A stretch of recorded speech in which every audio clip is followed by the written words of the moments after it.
দেবী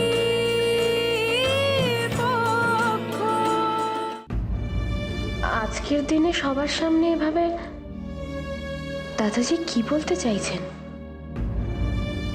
এখানে এসো শিবাজি, এসো এসো।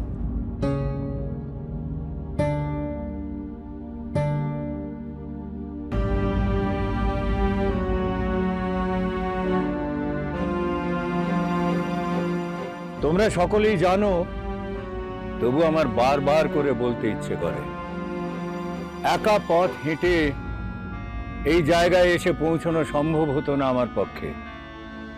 যেটুকু পেরেছি, যেটুকু যা পেরেছি,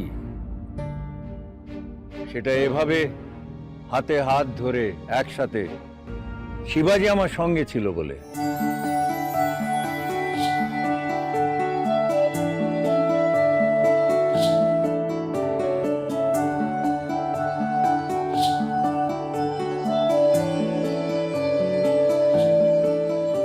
বাবা আজ একটু বেশি শিবাজি শিবাজি করছে না? বলে না বসে, আমার বয়স হয়েছে, ব্যবসা পত্র সব তুমি সামলাও শিবাজি।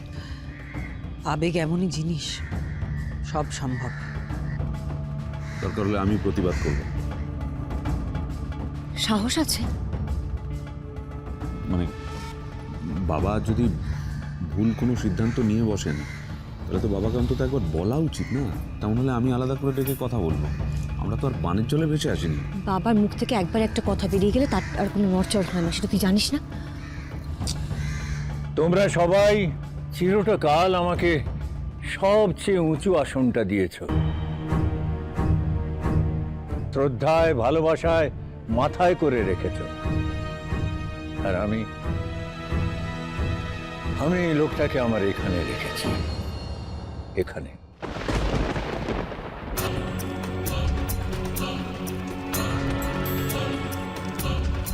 দাদাজি হঠাৎ এইসব কথা কেন বলছো?